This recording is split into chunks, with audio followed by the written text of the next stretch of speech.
And welcome, Michael Letts, the founder, president, and CEO of Invest USA, is with me. First of all, Michael, thanks for being along. I appreciate it.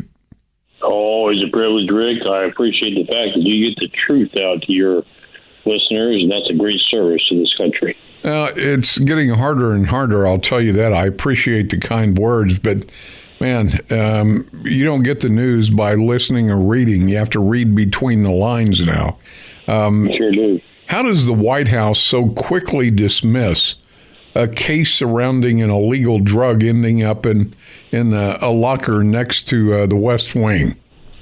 Well, unfortunately, the Secret Service is politicized and weaponized as well, as we know the FBI, the Department of Justice are. When Biden took over, he appointed the new head of the Secret Service, which is his former security detail head, Kim, and she's doing a good job having not just protected him when he was the vice president, but protected him now. Unfortunately, she's doing things that are illegal in doing so. And here's why we say that, Rick. It is very obvious to even a 5-year-old what is going on in this country, including with the Biden administration. Talking specifically on this case, if you look at follow the history of the case, when the substance was first found, the Secret Service does not have a hazmat unit there on the White House grounds, so they had to call in dispatch, which sent the first fire department hazmat team there. It's interesting. These are all publicly held documents. You can subpoena them, and any citizens are allowed to see them. There are the dispatch log records and the communications. So when the Secret Service first calls in and asks for a hazmat team to be dispatched, they identify the library. Second of all, when the team arrives, it identifies that it is in the library. And thirdly, when it does say we have tested it and it is not, people were thinking it could have been anthrax, something deadly, it is cocaine. Third time they identify in the library. Why is that so important? The library is in the East Wing, not in the West Wing. I've been to the White House many times. And quite frankly, the East Wing, so that their listeners will understand the simplicity of the matter, the East Wing is where the resident resides. The president and his family reside. So you don't have access. You don't get tours of the East Wing. You don't get to walk around. That is the private residency of our commander-in-chief and his family. So here's what's interesting, Rick. There's a very, very limited handful of people that can go in and out. President, his wife, the First Lady, and his immediate family. And then, of course, anybody else that he wants to put in the log that he wants to allow to come into his residency. So they couldn't do that because that was just a handful of people. And, of course, it's very obvious when you only have a handful. You could easily determine out of that handful who you need to drug test and who you don't, and who you give polygraphs to. They didn't want to do that. So you'll notice they quickly shifted the narrative to the West Wing. It was the cubbies in the hallway. Problem with that narrative is the West Wing, yes, does allow visitors. That's where the offices are held, the business offices are held. But they have the greatest security there as well. 24/7 K9 units, drug dog units, besides all the agents that are there, besides all the cameras. So they're literally, it is impossible to say they cannot determine whose cocaine that was. Why would they go to such great efforts, Rick? Well, the answer is obvious. Hunter Biden currently has a plea bargain, the sweetest plea bargain in American history. Get this, never before has there ever been a federal gun charge that has received probation and an expungement from the record. Right. They have all had time served. But this one, no. First time, we're going to offer just an expungement, slap on the hand, and you don't do it again.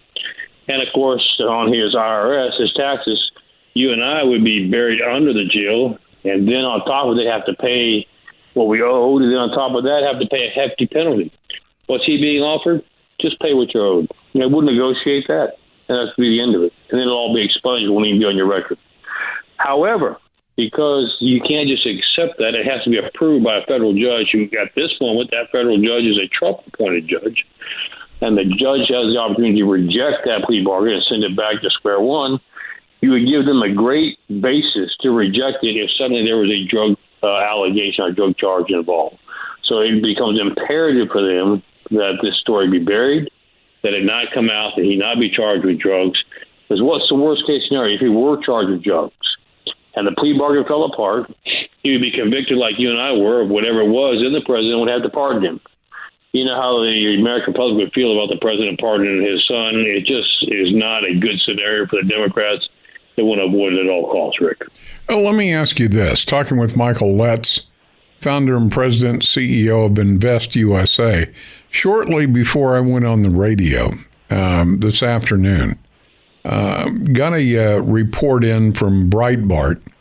They claim that they have testimony from two separate people that both name the same person as being the person that handled the cocaine. And under the second analysis, the FBI got a hit on a fingerprint. And one of the sources said, we knew who handled it since last week. And of course, they're saying they're trying to feverishly verify this because it directly contradicts the Secret Service. I guess you can't swing a dead cat in D.C. without hitting a whistleblower. But this can't be good news. I'm more inclined to believe that than I am the Secret Service, though. Oh, there's no question, Rick. They knew whose drug it was within 10 minutes after it was reported. I mean, quite frankly, like I said, I've been on there. I've worked with the Secret Service. And I can tell you that when it's in the East Wing, which is whatever was reported, and here's how you know that's for a fact, because you don't dispatch a unit to a fire that's across the street. You dispatch a unit to the location where the problem is at. And when they gave that location, that's where they responded to, and that's where they called back in that they were there. So we know it was in the East Wing. It was in the library, not this bogus story about the West Wing. And there's a handful of people who have authorization to be in there and to go freely back and forth. And so out of that handful, you take a look at who has a drug issue to begin with. That's the first person you target. You got their prints on file. You cross-match it. End of story. But that's not the story they wanted to be, the way they wanted it to end. So you have to create another narrative. Oh, yeah, and they've tried to do that. Michael Letts is with me. Michael, if you can stick around for a second, I'd like to try to answer this question for the audience. Does Hunter do drugs? By all indication, he does. He has. I don't lose any sleep over what Hunter Biden's doing or has done. But why is this cocaine story important to the American people? I know it's called the People's House for a reason. There is a certain significance there. But why is this? I mean, aside from making the Secret Service look bad, because they know the truth, why is this cocaine story about drugs in the White House? Why is it important to the American people, and what type of ramification is it going to have? We'll find out what Michael Lett has to say. We'll do that next. And good afternoon. I'm Rick Roberts, The Rick Roberts Show, with you every day, Monday through Friday from 2 to 5, your afternoon drive. I was checking the TV monitors I have up here on the wall in the broadcast booth, and this is just hilarious. All these Hollywood actors out there protesting for more money because they're afraid of AI. Can you pick any one of those people protesting that's not a millionaire? I mean, give me a break. Only in America. All right, talking with Michael Letts, the founder, president, and CEO of Invest USA. Michael, the question was, why should the American people be concerned about this?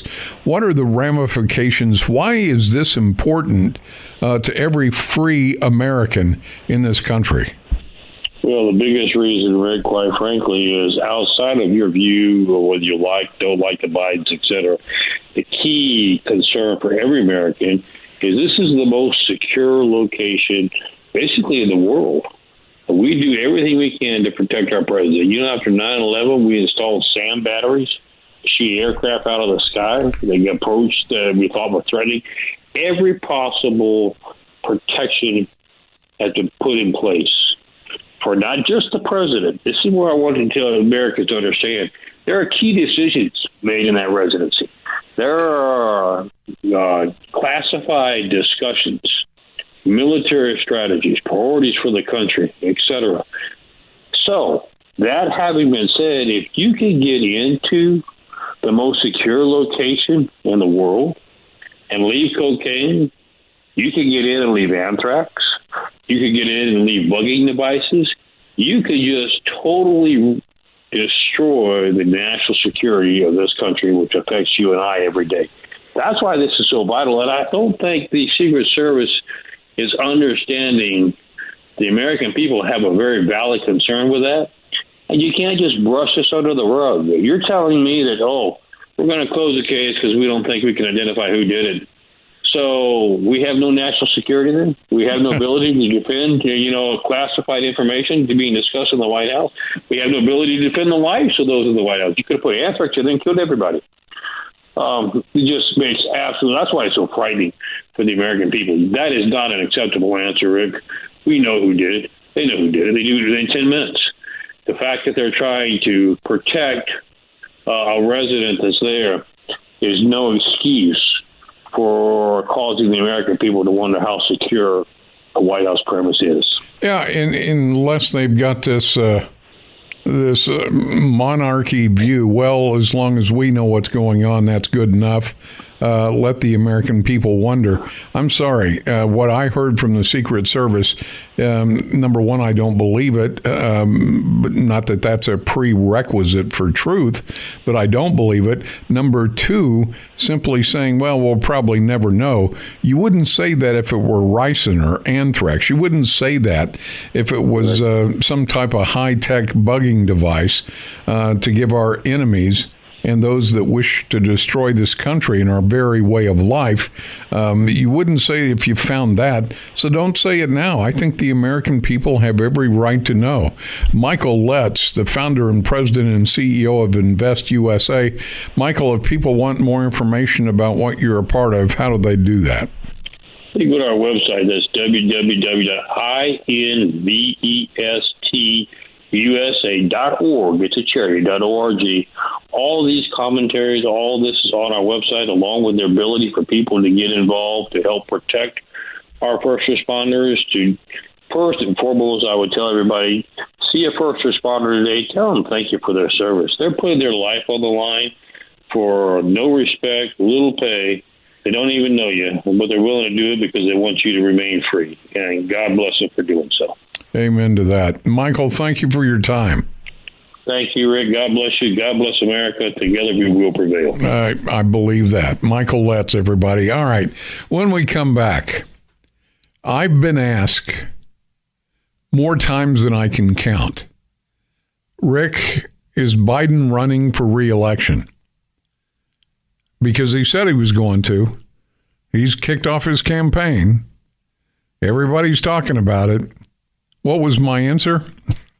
I'll tell you next.